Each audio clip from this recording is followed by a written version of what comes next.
بسم اللہ الرحمن الرحیم۔ حضرت ابراہیم علیہ السلام کی عمر مبارک 86 برس ہو چکی تھی، تاہم اولاد کی نعمت سے محروم تھے۔ انہوں نے اللہ تعالیٰ کی بارگاہ میں کچھ اس طرح دعا کی: اے میرے رب، مجھے نیک اور صالح بیٹا عطا کر۔ یہ دعا اللہ کی بارگاہ میں قبول ہوئی اور آپ کی دوسری بیوی حضرت حاجرہ رضی اللہ تعالی عنہا کے بطن سے آپ کو حضرت اسماعیل علیہ السلام کی پیدائش کی خوشخبری سنا دی گئی۔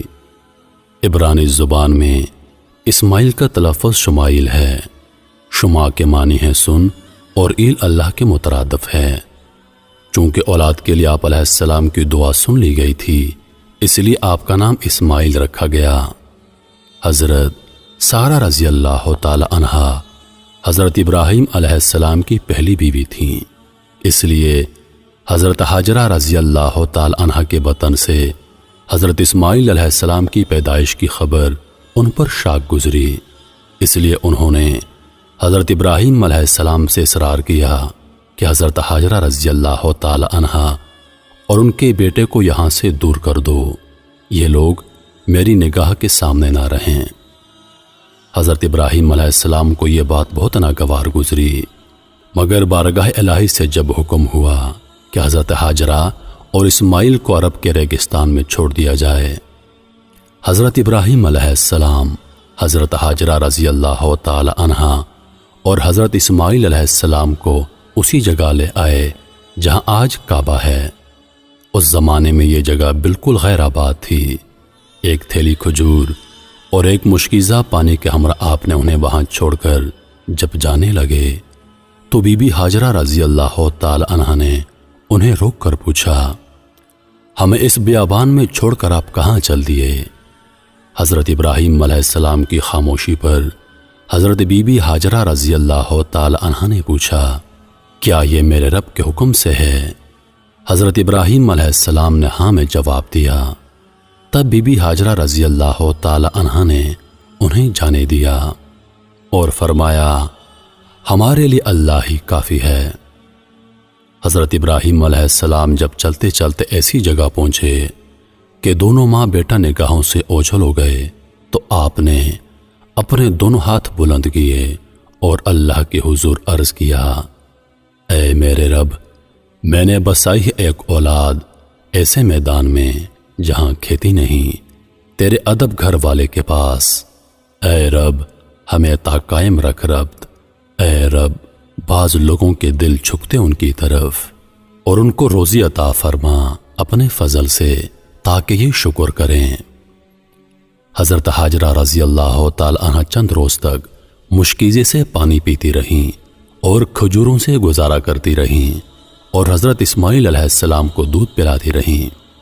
جب پانی اور کھجوریں ختم ہو گئیں تب وہ پریشان ہو گئیں، کیونکہ وہ خود بھوکی تھیں، اس لیے دودھ بھی نہ اترتا تھا، اور بچے نے بھوک اور پیاس سے رونا شروع کر دیا تھا۔ بچے کی بے چینی دیکھ کر حضرت حاجرہ رضی اللہ تعالی عنہا نے پانی کی تلاش شروع کر دی اور وہ صفا پہاڑی پر چڑھی کہ شاید کوئی اللہ کا بندہ نظر آ جائے یا کہیں سے پانی مل جائے، مگر کچھ نظر نہ آیا۔ پھر وہ واپس وادی میں آ گئیں اور پھر وہ دوسری پہاڑی مروہ پر چڑھیں کہ کہیں پانی نظر آ جائے۔ اس طرح آپ نے 7 چکر لگائے۔ مامتا کا یہ جذبہ اللہ تعالیٰ کی بارگاہ میں اس قدر مقبول ہوا کہ بیت اللہ کی زیارت کے لیے آنے والے ہر فرد پر اللہ تعالیٰ نے اسے لازم قرار دے دیا کہ حضرت حاجرہ رضی اللہ تعالی عنہا کی سنت کی پیروی کرتے ہوئے صفا اور مروہ کے پہاڑوں کی سائی کرے۔ اس جستجو پر مشتمل عمل کی مقبولیت کا ایک اشارہ یہ بھی تھا کہ 7ویں چکر میں حضرت حاجرہ رضی اللہ تعالی عنہا جب بچے کے پاس واپس آئیں تو دیکھا کہ جس جگہ حضرت اسماعیل علیہ السلام روتے ہوئے ایڑیاں رگڑ رہے تھے وہاں سے پانی کا چشمہ جاری ہو گیا ہے، اور یہ چشمہ آج بھی موجود ہے اور ہم لوگ اسے آب زمزم کے نام سے جانتے ہیں۔ ہزاروں سال گزرنے کے باوجود چشمے کا پانی اسی طرح جاری ہے۔ اللہ تعالیٰ نے اس میں مخلوق کے لیے شفا رکھی ہے۔ حضرت حاجرہ رضی اللہ تعالی عنہا یہ معجزہ دیکھ کر بہت خوش ہوئیں اور اللہ تعالیٰ کا شکر ادا کیا۔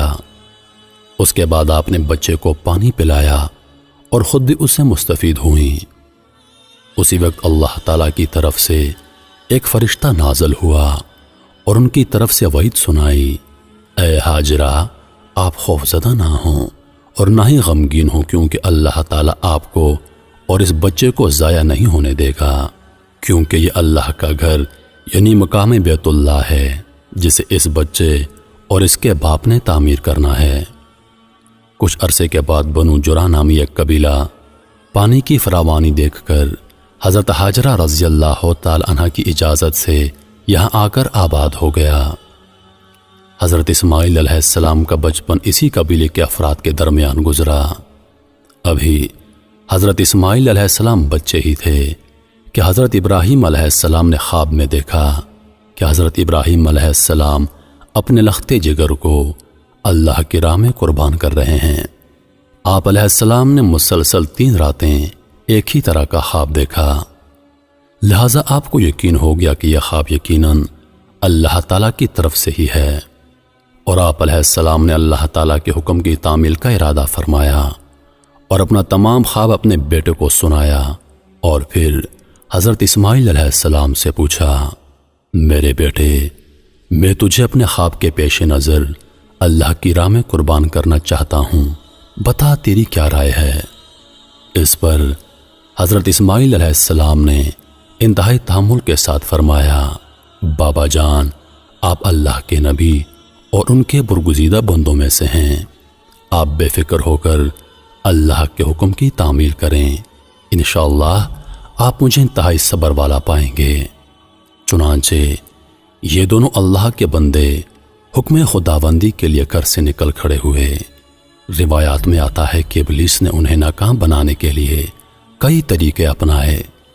سب سے پہلے وہ بی بی ہاجرہ رضی اللہ تعالی عنہ کے پاس پہنچا اور انہیں بتایا کہ حضرت ابراہیم علیہ السلام اپنے بیٹے کو اللہ کی راہ میں قربان کرنے چل پڑے ہیں۔ اس پر بی بی ہاجرہ رضی اللہ تعالی عنہ نے فرمایا، اسماعیل ہماری اکلوتی اولاد ہے، ابراہیم ایسا نہیں کر سکتے۔ پھر ابلیس نے کہا، وہ اللہ کے حکم کے مطابق کر رہے ہیں۔ اس پر بی بی ہاجرہ نے فرمایا، اگر یہ میرے خالق کی رضا ہے تو میں اس پر راضی ہوں۔ جب یہاں ابلیس کے سارے وار ناکام ہو گئے تو اس نے حضرت ابراہیم علیہ السلام کو اکسانے کا ارادہ کیا اور ان کے دل میں باپ کی شفقت کو ابھارنے لگا اور کہا، اے ابراہیم، اسماعیل آپ کی اکلوتی اولاد ہے، آپ عمر رسیدہ ہیں اور انہی سے آپ کی نسل ہے، یہ آپ کیا کرنے جا رہے ہیں؟ اس پر حضرت ابراہیم علیہ السلام نے جواب دیا، مجھے میرا بیٹا اللہ نے دیا ہے اور یہ میرے پاس اللہ کی امانت ہے، میں اللہ کے حکم پر راضی ہوں، وہ جیسے چاہے حکم دے، ہم اس کے تابع اور فرما بردار ہیں۔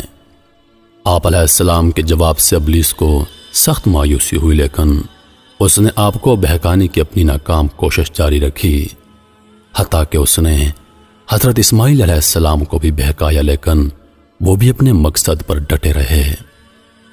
حضرت اسماعیل علیہ السلام نے فرمایا، میں اپنی رب کی رضا میں راضی ہوں، میرے رب نے میرے بابا کو براہ راست میری قربانی کا حکم خواب میں دیا ہے، اور انبیاء کرام کے خواب سچے ہوتے ہیں۔ کہا جاتا ہے کہ ابلیس نے انہیں 3 مرتبہ قربان گاہ جانے کی راہ میں حائل ہونے کی کوشش کی، اور تینوں مرتبہ حضرت اسماعیل علیہ السلام اور حضرت ابراہیم علیہ السلام نے ان پر کنکر برسائے اور اسے کامیاب نہ ہونے دیا۔ یہی وہ سنت ہے جسے ہر سال حجاج کرام دہراتے ہیں، اور یہ سنت رمی کہلاتی ہے۔ بالآخر دونوں باپ بیٹا وادی منا میں پہنچے، جہاں اسماعیل علیہ السلام کو ذبح کرنا تھا۔ تب کائنات نے وہ منظر دیکھا جو اس سے پہلے کبھی نہیں دیکھا تھا اور نہ شاید قیامت تک دیکھ پائے گا۔ زمین و آسمان ساکت ہیں، کائنات حیران ہے، فرشتے عرش سے زمین پر عجیب منظر دیکھ رہے ہیں۔ تبھی اسماعیل علیہ السلام کہتے ہیں، ابا جان، آپ میرے دونوں ہاتھ اور دونوں پاؤں باندھ دیجئے تاکہ چھری چلاتے وقت آپ کو کوئی دقت نہ ہو، اور ابا جان، آپ مجھے زمین پر منہ کے بل لٹائیے گا تاکہ میرا چہرہ زمین کی طرف ہو۔ اگر میرا چہرہ آپ کی طرف ہوا تو کہیں آپ کو مجھ پر ترس نہ آ جائے اور آپ مجھے ذبح نہ کر پائیں۔ ابا جان، اپنی آنکھوں پر پٹی باندھ لیجئے گا اور ذبح کرنے کے بعد میرا کرتا میری ماں کو دے دیجئے گا تاکہ انہیں صبر آ جائے۔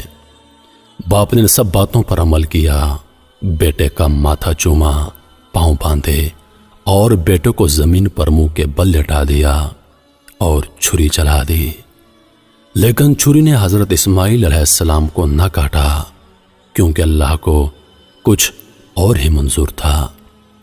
حضرت ابراہیم علیہ السلام چھری چلاتے ہیں مگر چھری نہیں چلتی، آپ اور زور لگاتے ہیں مگر چھری ہے کہ چلنے کا نام نہیں لیتی۔ آپ علیہ السلام چھری سے فرماتے ہیں، اے چھری، تو کیوں نہیں چلتی؟ میرے ننھے اسماعیل کا گلا تو بہت نازک ہے، تو کیوں نہیں چلتی؟ عرش پر فرشتے خاموش، زمین پر ایک انسان کے اللہ سے محبت کا عجیب منظر دیکھ رہے ہیں۔ تب اللہ پاک عرش سے حضرت جبریل علیہ السلام سے فرماتے ہیں، اے جبریل جاؤ اور جنت سے مینڈا لے جاؤ، میرا خلیل پیچھے نہیں ہٹے گا، جاؤ اور اس کی قربانی کرو۔ تب حضرت جبریل علیہ السلام جنت سے مینڈا لے جاتے ہیں اور حضرت اسماعیل علیہ السلام کو چھری کے نیچے سے ہٹایا اور مینڈا رکھ دیا۔ اب چھری کو چلنے کی اجازت ملی اور چھری چل گئی۔ تب حضرت ابراہیم علیہ السلام کے ہاتھوں پر گرم خون لگا اور بے ساختہ آپ کی زبان سے نکلا، اللہ اکبر، یا اللہ تیرا شکر ہے۔ مگر جب آنکھوں سے پٹی اتاری تو حضرت اسماعیل علیہ السلام صحیح سلامت ایک طرف بیٹھے ہیں۔